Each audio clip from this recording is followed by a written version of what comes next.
You're watching The Wave. I'm Franc Han Shih. Thailand is revising its goal to reach net zero emissions from 2065 to 2050. Well, this is a very ambitious goal. What can Thailand really implement relevant policies to reach this target? Joining me now is Mr. Martin Vensky-Storling, JFCCT Sustainable Development Committee Chairman, to give me more insights. Thank you for your time, Martin. You're welcome. Right, as what I said at the beginning, of course, right now Thailand is trying so hard to reach the net zero goals. Right now they revised the goal from 2065 to 2050. What are foreign investors' opinions right now to Thailand, the government, and how to reach this goal eventually? Right. Well, it is indeed good news that Thailand has accelerated the goal for net zero to 2050, which is more in line with other countries, most other countries around the world. And so it shows the commitment, and it's a good statement. We now need to see the how, right, by sector in detail, and what is the transition to that goal from between now and then. And the international business community, I mean, JFCCT is not only international companies, but the international business community is here as a partner to Thai businesses and to Thailand to help Thailand to achieve these goals through collaboration and technology transfer and training capacity development. So we hope to play our part in reaching that goal for Thailand. And what are the suggestions to the government right now? Because of course, this is a very ambitious goal at the end that, as what you said, right now align with all other countries in the world, most of them now. What are the suggestions right now? Because of course, I think you monitor the policies right now in Thailand too. Which part can Thailand really improve, and what's your suggestion there? Well, there are some policy and legal issues that are still a little bit unclear or have been delayed, such as the Power Development Plan and the Climate Act, and also the Clean Air Bill is currently a little bit stuck or delayed. Yeah. So those are kind of instruments and that are quite important, I think, to set the framework and then enabling further regulations and incentives to lead to the net zero target in time. So for investors and for international businesses, anybody really, for businesses, clarity on policy is very important, right? So uncertainty is maybe almost worse than policies that are not perfect, right? So we rather like to know what we have to work with than not knowing what it will be, right? So this is one area of providing clarity on how to achieve it. And there are instruments like taxonomies and other things that can help to see how by sector we could get there. Yeah, each sector has its own contributions and targets, so how can we get there? So that's quite important. As what you said, Clean Air Act there is very important for Thailand to, of course, maintain the clean air in the country. But of course, you talk about right now, we haven't seen any accelerating process in this moment right now. What about the pollution side that you talk about, no matter it's air, of course, garbage, or another side? Right now, how to really accelerate that, as in policy side too? What do you see about it? Well, it's quite connected. Getting to net zero, reducing emissions, actually quite interesting, often connected to pollution, to waste management, to circular economy models. So promoting circular economy models, promoting enhanced producer responsibilities, so that they have to take care of the packaging and waste that they're part in creating. Those kind of things can really help. Is there any way to accelerate the progress to really lower CO2 emissions in Thailand? That's one of the parts to really reach net zero emissions there. So I think some progress has been made on enabling more renewable energy access,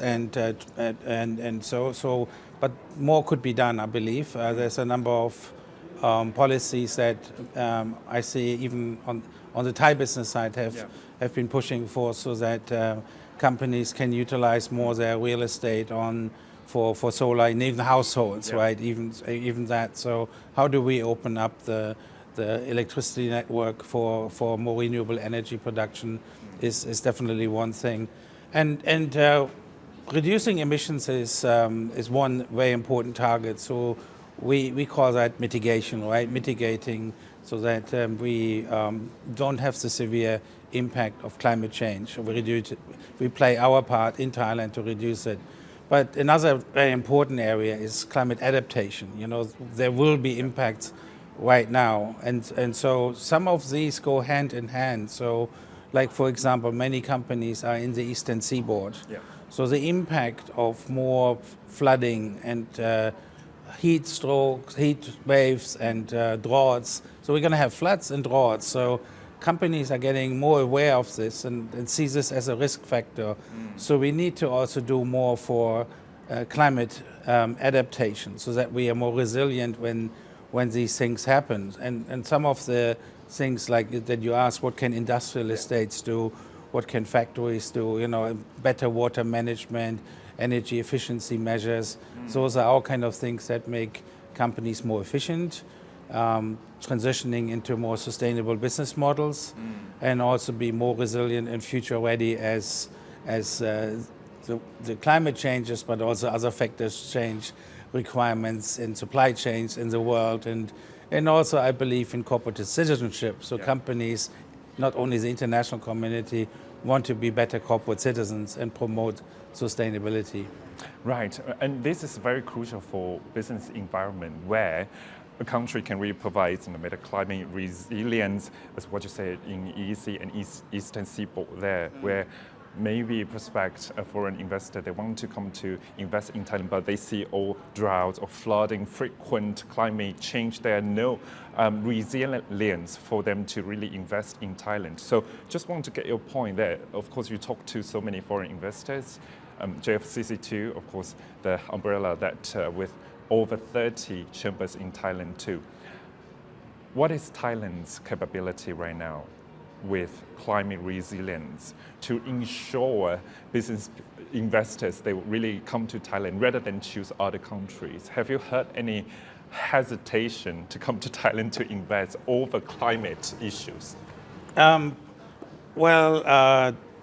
The availability of green energy would certainly be one area, and then things like environmental threats. Another area that recently I think has become a bit more of an issue is also social responsibility, and so I think it's very good that the ECHO the organization that looks after the Eastern Economic Corridor is now embracing also inclusive business models and promoting that companies take greater responsibilities to the local communities, to their workforce and their people, so that we tend to focus always on the environmental issues, but I think foreigners also want to be seen as being good citizens in the country, and therefore it's quite important for them to see that there's a promotion of good employment, but also community practices. And around the corner now is also biodiversity and ecosystem impact, so it's broader than just narrower kind of views on what environment is to broader impact that we have. How can we reduce it? And this forum that we are here at Sustainability Expo, and in particular our event in this afternoon, is showcasing what solutions exist and how can we not just have them in individual companies or in some part of the world, but how can we pool them and share them? Because actually when you asked scientists and people in the technology communities, they say, we have enough solutions to fix many of the problems. We need to share and collaborate to kind of use them widely. And that's, I think, the idea of a discussion forum like today. Yeah, as what you said, I mean, this Sustainable Expo is very important for local companies and multinational companies, and the knowledge from outside to really transfer into Thailand. What are, what you monitor right now, Of course, we see a lot of companies today in the expo too. They have a lot of knowledge they want to share. So this time, what is the most important strategy as what you see and you monitor from outside the world and share that into Thailand? What are the most important ones? I think in the end it comes down to people, doesn't it? So Yeah. how can we create sort of a trust and a relationship? It starts with being open-minded, that there is some solutions out there. We don't always have to find them, create them locally, but we can actually work with overseas partners. We can sometimes even, some Thai companies even go internationally and then bring that back. And we've seen that in some energy sectors and other areas where they invest, and then like Bangjak today will be speaking about their experience, but also others. I think Central Group is very successful in Thailand, able to go to my country. I'm from Germany. It's not focusing on sustainability when they go overseas, but there will be some kind of two-way learning. And ultimately that will also include, I suspect, because of this strong focus in other countries on sustainability, they might bring some new ideas back. So trust and openness and finding a way to overcome challenges of partnerships and technology transfer.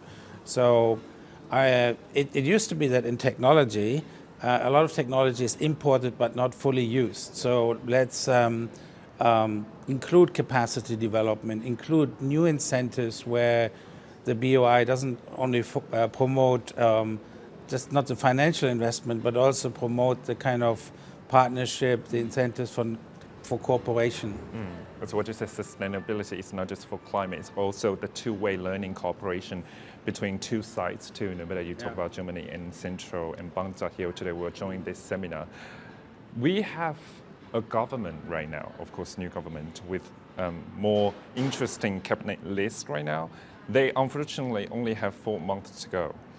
What are the short-term policies or very effective policies right now that you can recommend to the government to reach sustainability here? So Thailand always had very good technocrats as well. So I think many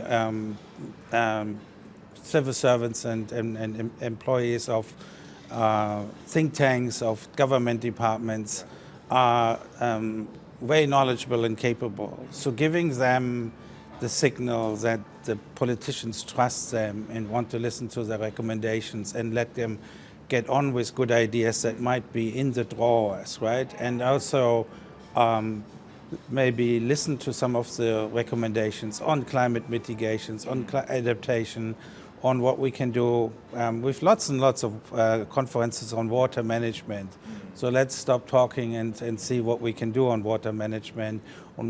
And what does it mean if like it's getting hotter? I don't think we've thought it through. So the government might need to be a bit more putting a few new risks on its awareness radar so that they can then say, okay, we see that now and how this could be affecting public but also private infrastructure, and we're beginning to put into in our incentives measures so that when companies want to be more efficient. Buildings in Bangkok is a great one, right? We have so many buildings that are actually a little bit aging. So how can we make them more efficient? Can we unlock finance quickly? Can we talk to the government and the private sector banks and provide more incentives to businesses to provide access to capital, for example, would be maybe, it's hard to do something super quick win in 4 months, but you can set the scene and you can do maybe a few things, right? Like access to finance, clarity on if you continue what it would be like, right? So.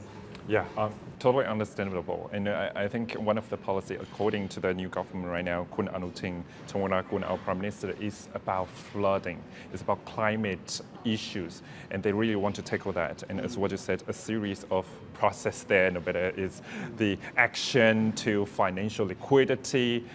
And of course, at the end, we will see the result. But maybe 4 months is too quick to see. But set the scene first for people to follow. But it's a great example, actually, because why does flooding happen? There's a number of factors, but one of them is that a lot of the waterways in Bangkok are quite clogged. There's a lot of sediments, and so there are new solutions out there now where you can actually very quickly and even access areas where traditional systems of lowering the waters and digging it out and then trucking it away, very complicated and inefficient. There are new ways.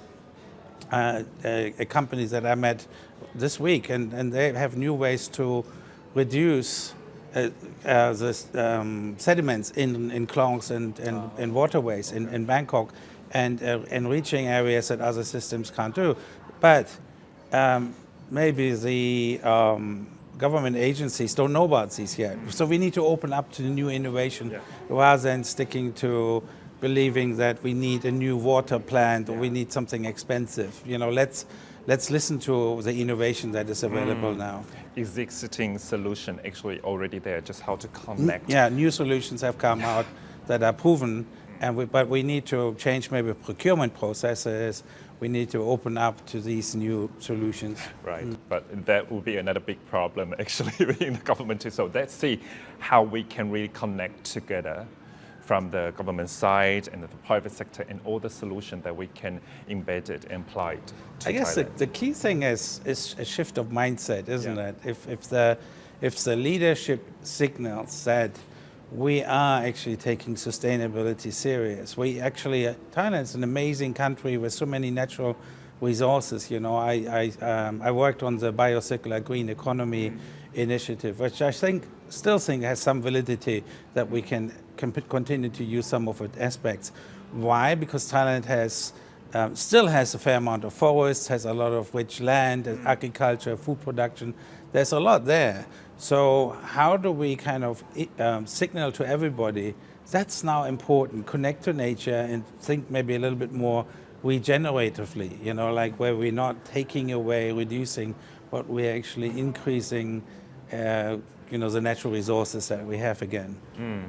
So it's what you said, of course, more mindset, changing the mindset to, of course, include climate resilience in our policy, or no matter it's the new solution or existing solution even, to really include in our policy too. That's very important. So thank you for your time today, Martin. You're welcome. Important messages to get your insight on climate resilience. So Mr. Martin Vensky, Stalling JFCCT Sustainable Development Committee Chairman here today. Thank you for your time. Thank you. สวัสดีครับ More news to come.